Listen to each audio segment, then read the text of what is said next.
I got rich by the time I was 31. Here's the best advice I give my teenage friends. It was easy. What can I tell you? It was hard? No, it was easy. I'm a millionaire by 31. Let me tell you how I did it. I got 3 reasons why I got rich by the time I was 31. Let me give you those. Here's number 1. I lived in America. I mean, how lucky can you get? America's easy. That's why everybody wants to come here. People haven't plotted and schemed for 50 years saying if I could just get to Poland, everything would be okay. No. No. The boat people are not desperately trying to get to Vietnam. No. They're not squeezing through the fence to try to get into Mexico. No. Neil Diamond says, looks like everybody's heading for. They're all coming to America. Why? Everybody wants to come here by every means possible to get here. Why? Because America's easy. So if you go home with anything, go home with that. Mr. Rohn reminded us that America's easy. He got rich by the time he's 31. America's easy. Bangladesh is hard. Just take that home. Here's the average yearly income in Bangladesh, $120. That would be hard.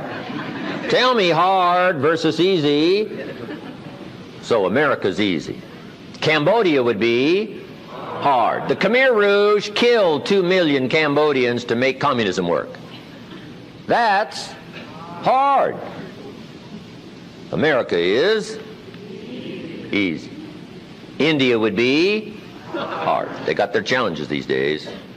Tough. America's easy. China would be really hard. Underline really and make a study. It's hard. America's easy. And now in about 90 days you can have that memorized.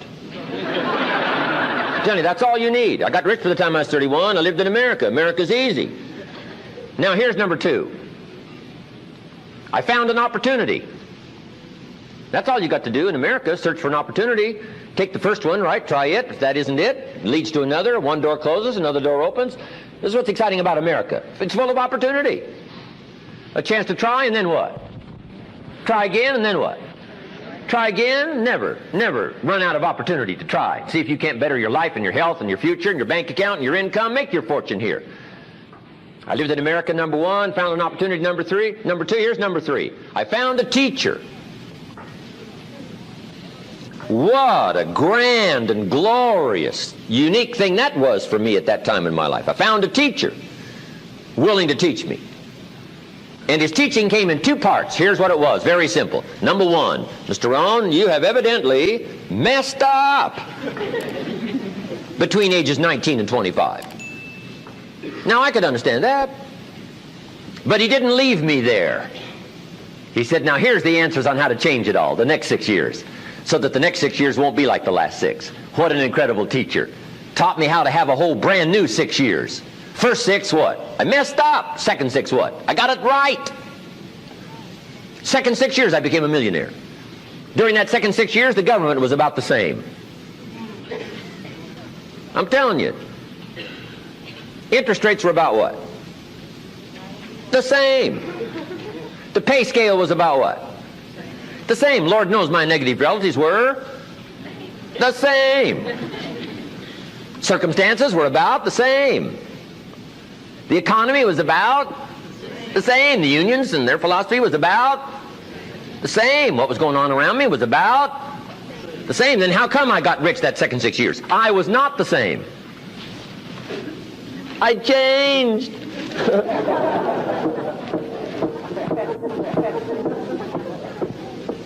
say, well, Mr. Rohn, if you can do that, can anybody do it? Yes, I invite you on that journey. Anytime you want to. You can stay the same so that the next 6 years will be like the last 6. Take a look at the last 6 years. And I'm telling you, the next 6 years of your life is going to be like the last 6. Unless you want to count on this short list that we call not much list. Most everybody's counting on this not much list. What if all of your negative relatives turn positive? What would that do for your future and your fortune? What? Not much. Not much. What if prices came down a little? What will that do for your future? I'm telling you, not much. If the economy gets a little better, what will that do? Not much. Now that the Democrats are in power, what's that going to do for your future? Not much. We could get a good debate going here. If the Republicans would have stayed in power, what would that have done? Not much. Hey, we could get a good debate going here. I'm telling you, it's a not much list. If you don't make plans of your own, guess what? You'll probably always fit into someone else's plans. Guess what someone else may have planned for you?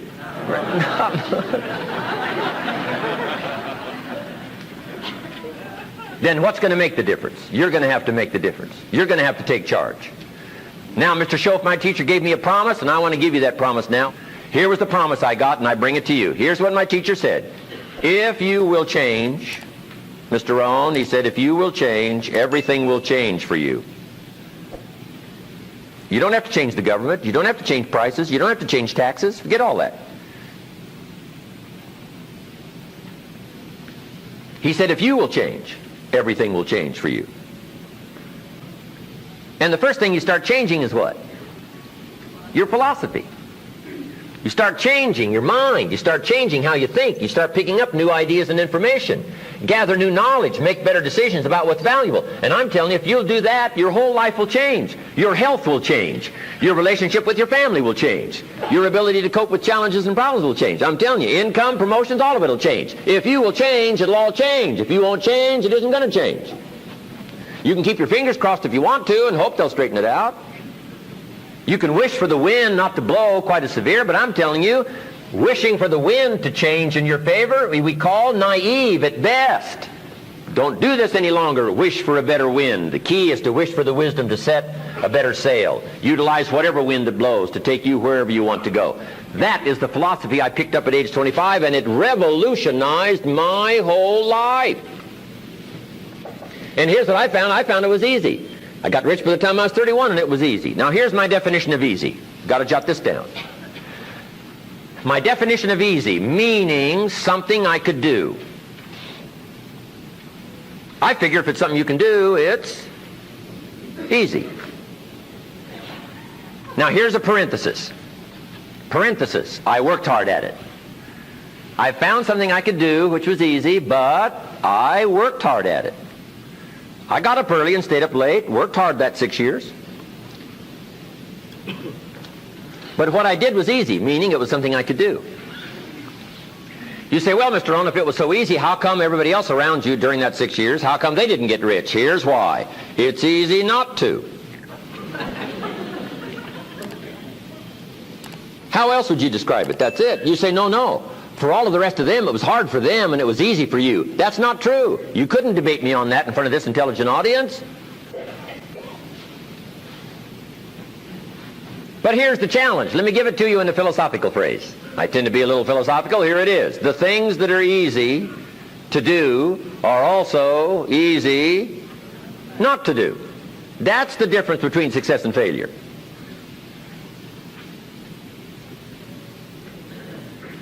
So you've got the choice here today of one of two easies. Easy to or what? Easy not to. I can give you in one sentence how I got rich by the time I was 31. Here it is in one sentence. I did not neglect to do the easy things I could do every day for 6 years. Underline. I did not neglect. That's the key. I found something easy I could do that led to fortune, and I did not neglect to do it. Major reason for not having everything you want in America. Major reason for not having more of what you want in America. More health, more money, more power, more influence, more everything. Major reason why you don't get it. Simple answer. Neglect. Neglect. And here's the problem with neglect. It starts as an infection. And if you don't take care of it, it becomes a disease. And here's what else is the problem. One neglect leads to another. Neglect to do wise things with your money, you'll probably neglect to do wise things with your time. Neglect to do wise things with your time, you'll probably neglect to do wise things with your business. One leads to another, leads to another. Pretty soon, neglect has you by the throat, emptying your purse, emptying your heart, emptying all of your chances for equities and power and all the good things. Neglect. What if you should be walking around the block every day for your good health and you don't? I'm telling you, you're on the wrong track. You should do it, you could do it, you don't do it. That's called formula for disaster. All you've got to do is let that and a few other things accumulate for 6 years, and now you're driving what you don't want to drive, wearing what you don't want to wear, living where you don't want to live, doing what you don't want to do, maybe having become what you really didn't want to become. I'm telling you, that's it. Just neglect along, drift along, and it's got you by the throat. It'll take all your values, leave you with just a little bit of dust in a summer wind, and it'll soon be gone. I hope I said that well. That's it. It's where I found myself at age 25 until my teacher came along and said, Mr. Rohn, up till now you've messed up. Let's see if we can't clean that up, change it all. I did. Changed my life. Not just the money, all the rest of the values that came pouring in when I understood that it was me. It was me. So take the easy approach. This stuff's easy to figure out. Getting rich is easy. I teach it to teenagers. How to be rich by 40, 35 if you're extra bright. This stuff is not difficult. I used to wonder why two people could work for the same company, one make twice as much money. Now see, that used to puzzle me. And maybe they were the same age, graduated from the same school, live in the same community, work for the same company, with the same products and the same services. They've got the same traffic, the same problems, and one makes $1,000 a month, the other one makes $2,000 a month. Now that was my puzzling question. Why would this long list be the same and the money twice as much? I asked, what's the difference between $1,000 a month and $2,000 a month? And I don't mean $1,000 a month, right? I could figure that out. But what makes the difference? Why would one person do twice as well, 3 times as well? Speaking economically. Now I know there's more than one way to do well. I understand that. But in this little narrow area called compensation, what's the difference? Well, back then, with my faulty thinking, I'm trying to reason it out. I thought, well, maybe time makes some of the difference, right? Some people do better because they have more time. I used to say, Harold ought to be able to do well. He's got a lot of time. If I had all of Harold's time, I could do well. Now, that's got to be dumb, right? Number one, you can't get somebody else's time.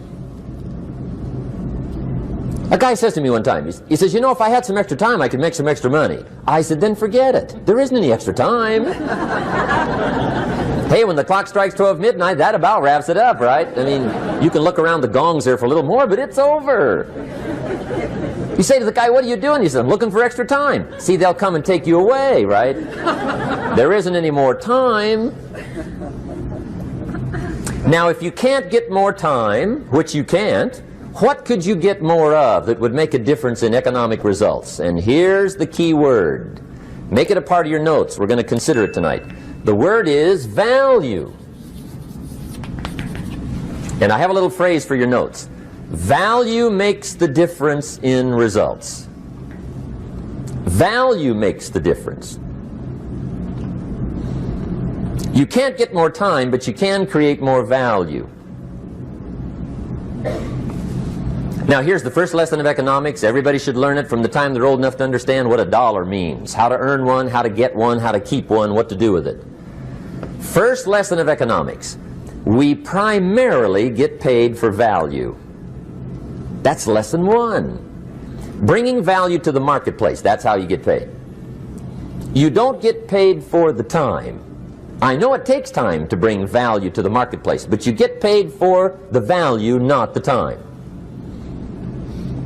Now, since that's true, here's one of the key questions of the evening.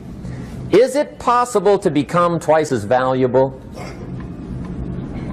at the marketplace and make twice as much money in the same time? Could you become 3 times as valuable? Make 3 times as much money in the same time? Is that possible? The answer is yes, if. And it's always if, right? Life is known as the big if.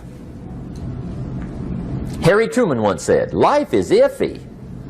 How true. And here's the big if we're going to consider it tonight. It's possible to do much better at the marketplace if you go to work primarily on yourself. And that's the theme of our seminar tonight. Learning to work primarily on yourself. People have asked me for the last 24 years, how do you develop an above average income? And the answer is, Become an above-average person. Develop an above-average handshake.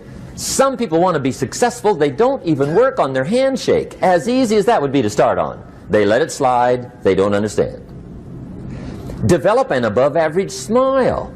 Develop an above-average excitement. Develop an above-average interest in other people. Develop an above-average intensity to win. See, that'll change everything. Probably one of the most frustrating experiences in life is looking for an above-average job with above-average pay without becoming an above-average person. It's called frustration.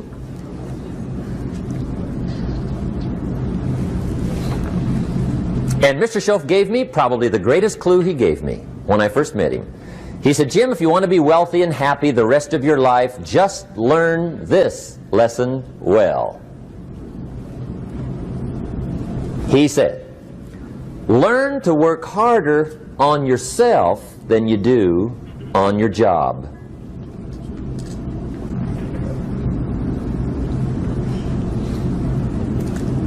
Then Mr. Shoaff gave me probably one of the most important clues among so many things he taught me, but this was in those early days.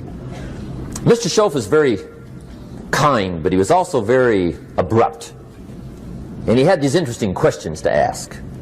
I'm giving him a little rundown one day on how things hadn't worked out for me. He said, Mr. Rohn, I've got the answer for you if you will listen carefully.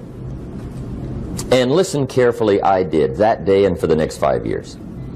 If somebody's wealthy and happy, you gotta listen. He said, Jim, I've only known you a short time. But he said, it's already my honest opinion that for things to change for you, you got to change. That wasn't quite the answer I was looking for. But that's the answer he gave me, and I pass it along to you on this warm summer evening in Anaheim, California, 1981. For things to change for you, you've got to change. Otherwise, it isn't going to change.